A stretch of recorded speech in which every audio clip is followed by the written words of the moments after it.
padre, ¿verdad? Pero esos son los congresos.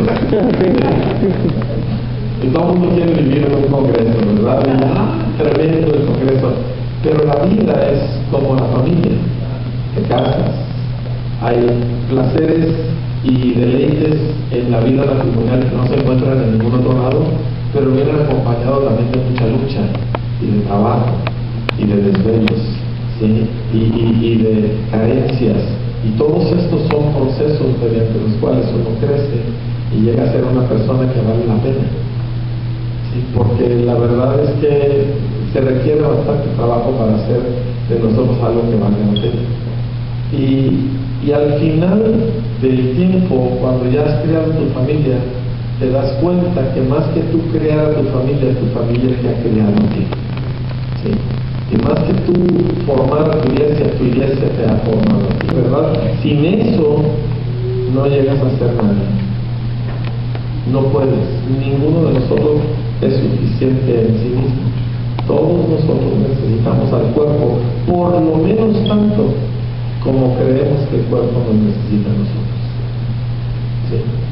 Entonces, partiendo de esa que ha sido nuestra experiencia, porque nosotros hemos aprendido a caminar con Dios y a conocer a Dios en medio de una comunidad de gente tan difícil como nosotros mismos.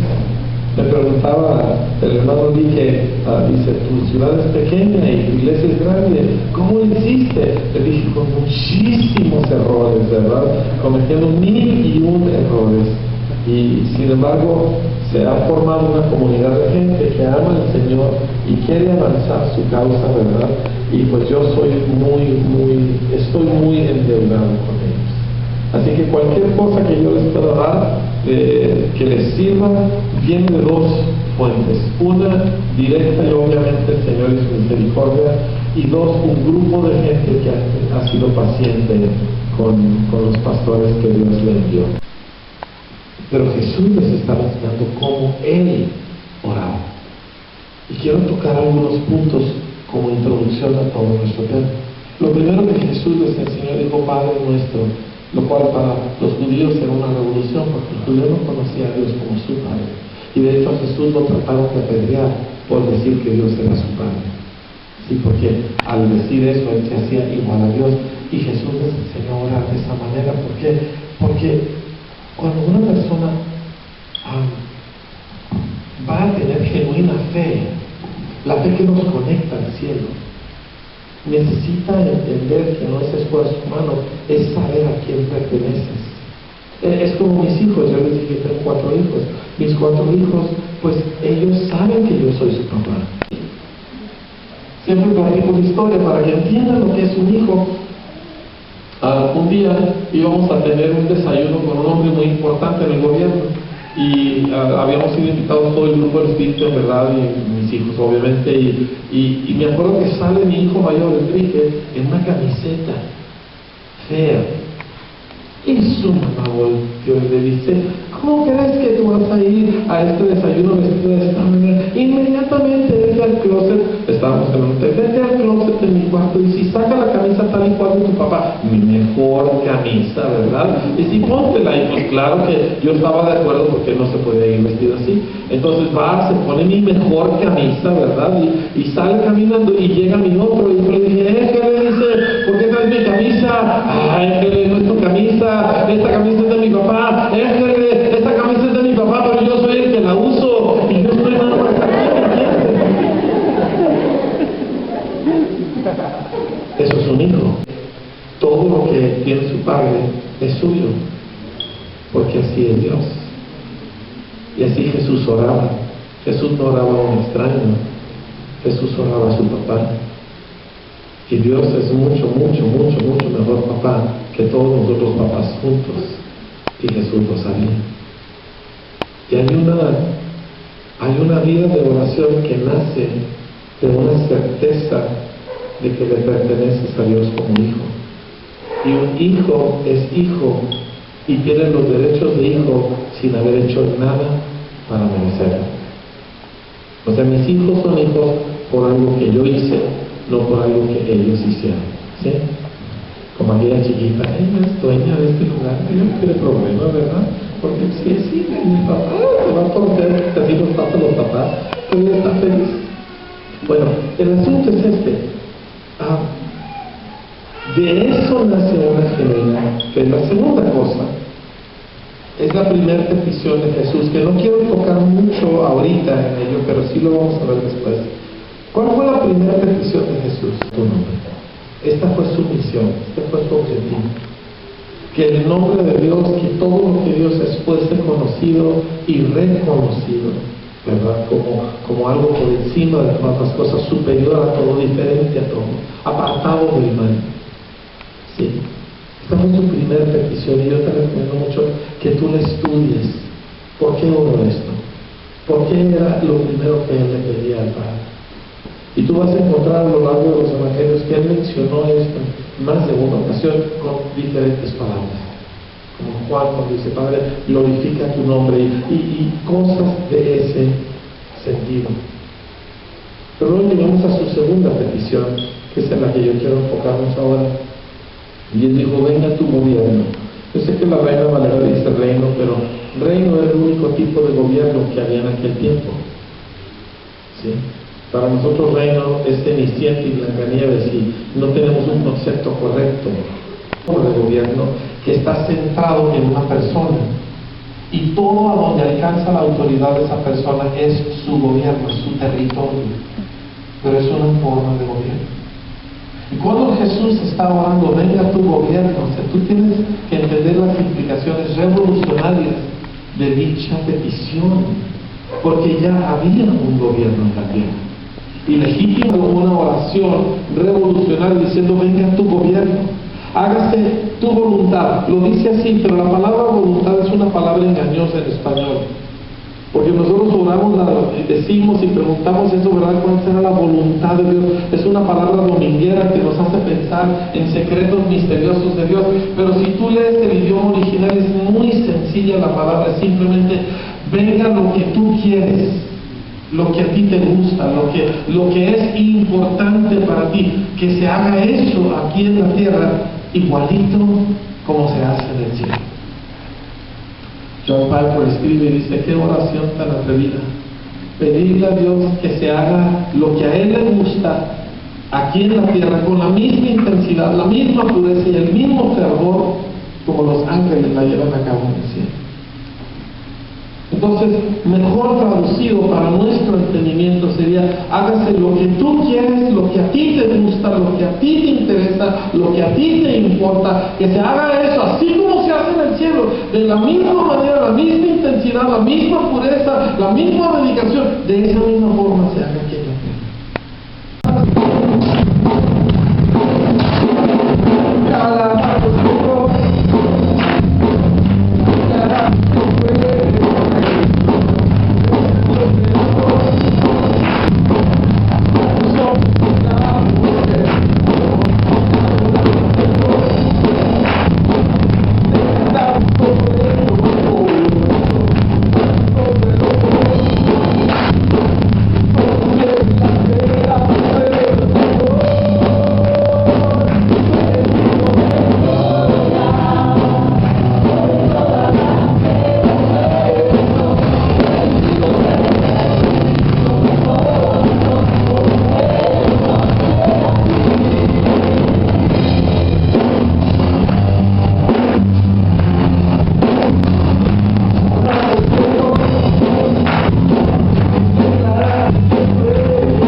idea que muchos seres humanos tenemos, que podemos tener contacto con el cielo sin que éste nos gobierne.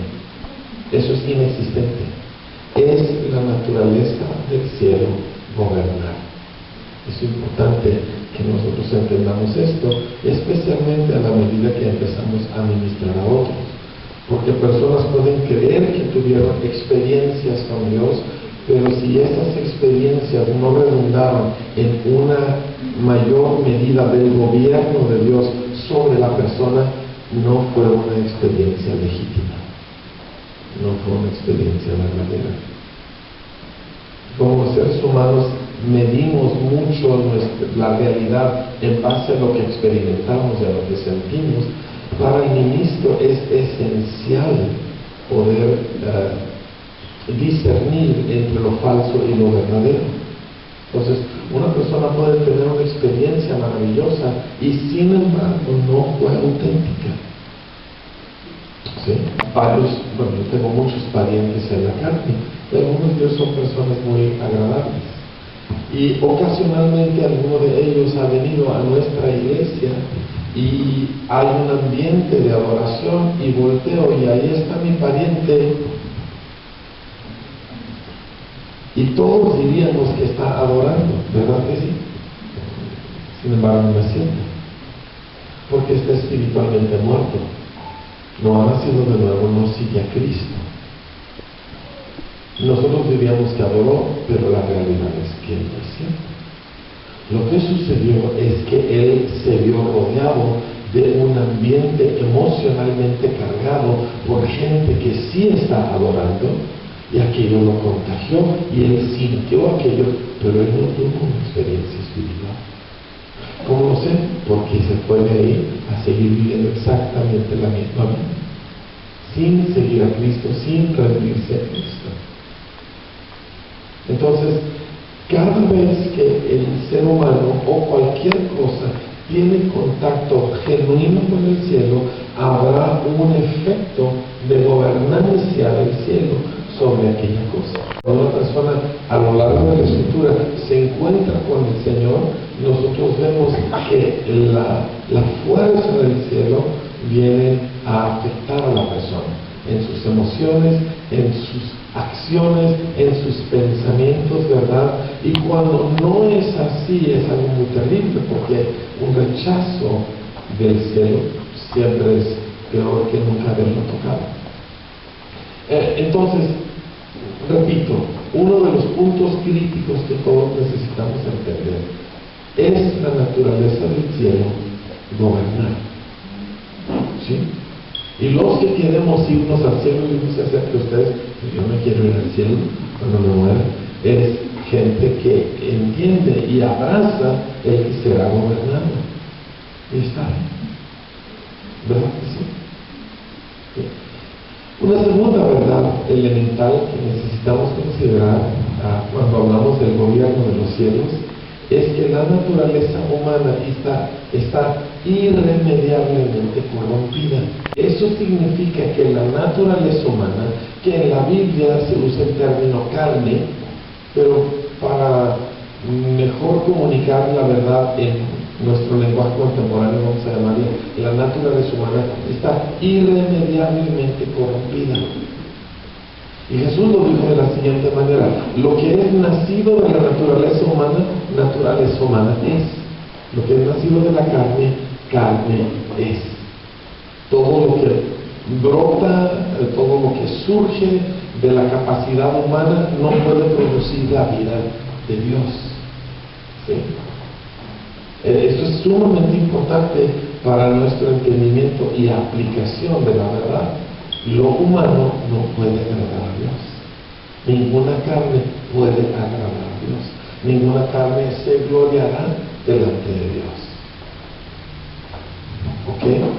Esto es complicado para la mente humanista, porque la mente humanista considera que lo humano es lo más valioso que hay, y no es cierto. ¿Sí? Pero aquí estamos hablando de gente que hemos abrazado como llamado el ministerio. Y necesitas entender que tú no le vas a dar un sustituto para lo que el mundo hace. Si no, vamos a tener un día de los muertos cristiano, ¿verdad? Y vamos ¿me entiendes? Y pues no es por ahí. La carne no tiene nada que ofrecerle a Dios, pero siempre trata de negociar con Dios para retener tantito de algo donde ella pueda hacer lo que ella quiere. Pero nunca podrás ser aceptable a Dios haciendo lo que tú quieres. Obedeces los deseos que el Espíritu produce, pero deseos de santidad, deseos de gloria, verdad. Has amado la justicia, has aborrecido la maldad, intensas pasiones santas, ¿verdad? O tú vas a obedecer los deseos de tu naturaleza humana. Bien, vayan conmigo tantito a Marcos. Quieren asustarse un poquito, tantito a Marcos, capítulo 4. Y si alguno de ustedes tiene por ahí la traducción de la Biblia en lenguaje simplificado o lenguaje actual, ¿alguien la tiene? ¿Alguien la está leyendo esa? Léenos por favor en Marcos, en el capítulo 4, el versículo 18. Bien fuerte. Marcos 4, 18. Esta es la parábola del sembrador. Y esta es una traducción que me dejó pasmado de cómo traduce la interpretación que Jesús le da a la semilla que cae entre espinos. Léelo, por favor. Hay otros que son como las semillas que cayeron entre los espinos. Oyen el mensaje, pero no dejan que el mensaje cambie su vida. Solo piensan en las cosas que necesitan. Es como ganar dinero. No, léelo bien. En las cosas que necesitan, ¿sigue? En las cosas que necesitan. Es como ganar dinero. No dices cómo ganar dinero, dice en cómo ganar dinero. Como ganar. Rayos. Es como ganar dinero. O leer una Biblia de veras, si no dice algo, ¿verdad? Y dice, hay otros que son como las semillas que cayeron entre los espinos. Oyen el mensaje, pero no dejan que el mensaje cambie su vida. Solo piensan en las cosas que necesitan, en cómo ganar dinero y en cómo disfrutar de esta vida. Pues eso describe el 95% de los cristianos que yo conozco. Solo piensan en lo que necesitan, en cómo ganar dinero y en cómo disfrutar de esa vida. O sea, su mente es completamente enfocada a lo que el mundo está enfocado. Ahora, no es malo pensar, tus necesidades no son malas, ganar dinero no es malo, disfrutar de la vida no es malo. Pero tampoco es Dios, tampoco es gloria, tampoco es cielo. De hecho, el típico chavo de tu edad, los que son jóvenes aquí, su visión en la vida no va más allá de este fin de semana. ¿Qué película vamos a ver? ¿Qué juego vamos a ver? ¿Dónde vamos a ir a comer? ¿Dónde vamos a pasar muy padre? ¿Sí? Yo hice un largo estudio sobre justicia, sobre lo que los americanos llaman righteousness, coreano, pero en español no existe. Traducimos el vocablo hebreo tzedek y en español, en las Biblias en español llamamos justicia, pero claro que nada que ver, ¿verdad? ¿Sí? Y en griego dikaiosune, y tampoco lo traducimos porque no hay una palabra en español para esta idea, para este concepto de righteousness. Y es terrible porque el lenguaje de una cultura se forma en torno a los conceptos que esa cultura maneja. Y cuando una cultura, que es la cultura del español, desde España hasta Tierra del Fuego, ¿verdad?, hasta todo lo que sea América Latina, no tiene una palabra para el concepto central del carácter de Dios, que es righteousness. No tenemos una palabra para decir. Porque para nosotros justicia es decir, pues fulanito hizo algo malo contra menganito y yo vengo aquí y yo tomo una decisión para que él le remunere y eso es justicia, ¿verdad? Hay una especie de pleito, ¿verdad? Y alguien viene y hace que la cosa se maneje de manera pareja, equitativa. Eso es lo que la palabra justicia significa para nosotros. Pero en la Biblia, righteousness, tzedek, tiene que ver con el carácter puro de Dios, la rectitud interna de Dios, hecho adentro de sí, en un grado de pureza, y la Biblia lo dice en los Salmos, Dios es justo y ama la justicia. Lo lees en todo Deuteronomio, la justicia buscará, pero no lo entendemos porque no tenemos una palabra para ello. Rectitud se acerca un poco más, pero el problema con la palabra rectitud es que tú puedes en el mundo tener rectitud sin Dios, en la mentalidad del mundo, pero en inglés Tú nunca puedes asociar la palabra righteousness con una rectitud que no incluya a Dios. Tú hablas con cualquier gringo, el más perdido en el pecado, y tú mencionas la palabra righteousness y él inmediatamente la conecta con Dios. Y no existe esa cosa en español. Se nos para que entiendan qué tanto camino todavía tenemos para cruzar para la transformación de nuestra sociedad. Sí. Es que los hace. Sí. ¿Qué es lo que nosotros podemos hacer? ¿Cómo colaboramos nosotros con Dios en todo esto? Sí, buenísima pregunta. De hecho, pues eso es a lo que nosotros necesitamos aterrizar, ¿verdad? ¿Sí? Dos cosas muy específicas. La primera es en qué ocupas tu mente, porque como el hombre piensa, tal es él. Entonces, lo vimos nosotros aquí en Romanos 8, ¿verdad? Y lo vemos en Romanos 12, 2, donde dice, renuévense, ¿verdad? Transfórmense mediante la renovación de su mente. ¿En qué tienes el enfoque de tu pensamiento? Porque tu vida irá en dirección de tu pensamiento predominante. ¿Ustedes creen que yo le he hecho a la cuestión del noviazgo por ser simpático? Es que yo he visto miles de vidas de jóvenes arruinadas por estar pensando en tener un novio o una novia. Es útil a Dios, pero su pensamiento predominante es: yo me quiero casar, yo no me quiero quedar solterón. Y ese pensamiento los domina y van a un instituto bíblico y están activos en la iglesia, pero como ese es su pensamiento dominante, eso es el resultado de su vida. Es un desastre. Entonces, ¿cuál es tu pensamiento dominante? Y lo empiezas a alinear al Espíritu, al Espíritu, al Espíritu, al Espíritu. Mencionando este aspecto específico, varios hombres de Dios que yo conozco muy de cerca, hombres que yo admiro profundamente, me han comunicado una experiencia similar. Estaban enamorados de una chica cristiana, perfecta, todo. Y de alguna forma u otra, normalmente a través de alguien más, Dios les dijo: ella no es. Y se sujetaron a esa autoridad y cortaron la relación. Y después escogieron una esposa con otra mentalidad, en otra forma. Que dices, no es suficiente. Sí. Uno de ellos estaba en un instituto bíblico locamente enamorado de una muchacha de las que sobresalían en el instituto bíblico, preciosa la muchacha, etcétera, etcétera. Y llega su papá, que es un gran hombre de Dios, y le dice: hijo, ella no es. Y toda nuestra naturaleza humana se revela, ¿sí o no? Claro que sí. Pero tuvo la suficiente sensatez para reconocer la estatura espiritual de su padre y empezó a disminuir la relación. Llegó el momento donde cortaron la relación. El día que cortaron la relación, este es un hombre con un llamado misionero, un llamado a las naciones, y ella le confesó, ya después de que habían cortado, que ya se había acabado la relación, le dijo: yo nunca pudiera ser feliz viviendo fuera de este país. Era un americano. Yo nunca pudiera haber sido feliz viviendo fuera de Estados Unidos.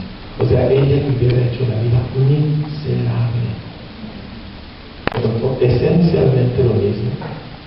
Y su papá, un misionero, le dijo: ella no te va a servir en el campo misionero. Dijo: es buena chica, pero no te sirve en el campo misionero. Y él es un hombre extremadamente apuesto, o sea, físicamente es un galán, y se casó con una muchacha que no es muy bonita físicamente. ¡Qué mujer de Dios! ¡Qué enamorados están! ¿Sí? A los 15 días de casados la traía en una mula cruzando un río en Chiapas.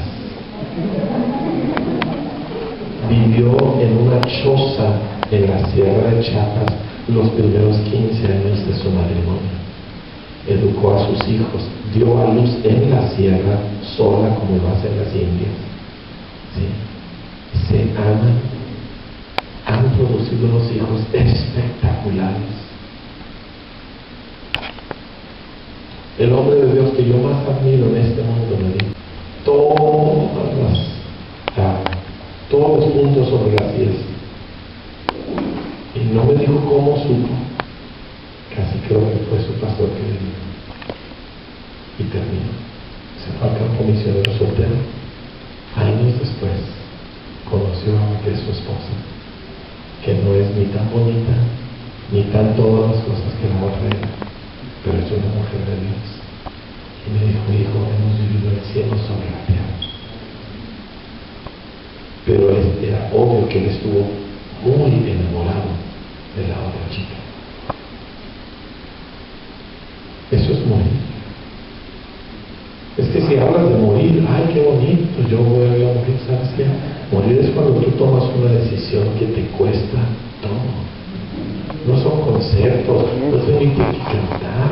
Es cuando tú volteas como un muchacho y le dices, ¿sabes qué? Dios no está en esto. Me caes bien, te quiero, pero Dios no está en esto. ¿Cómo sabes? Dios no está en esto. Entonces le dije, yo sí estaba bien de salud, pero sí estaba sobrepeso, y le dije, Tita, ¿sabes qué? Yo te ayudo, nos metemos en una buena dieta, habíamos encontrado un buen nutriólogo y yo te apoyo.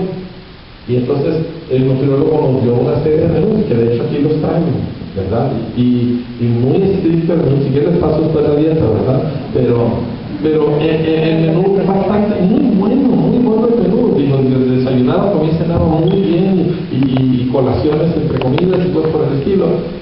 Pero yo soy, siempre me ha gustado comer algo dulce al final de la comida. Siempre. ¿Sí? Entonces, me tocaba que estas verduras, que esta carne, que esta sopa de arroz, ¿verdad? Que acompañado con esto. Y luego muy amplia, muy abundante la comida. Terminaba la comida.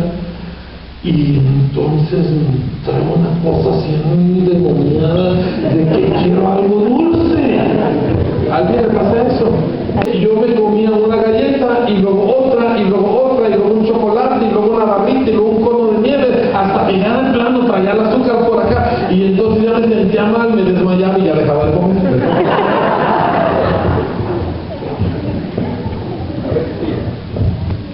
Sí sabes cómo es eso. Entonces me acuerdo pero estaba determinado a ayudarle a mi esposa con el cuestión de su salud y a bajar de peso. Y me acuerdo que el primer día nos sirven la comida, comemos, y termina la comida y me entra esa cosa de que ¡quiero azúcar!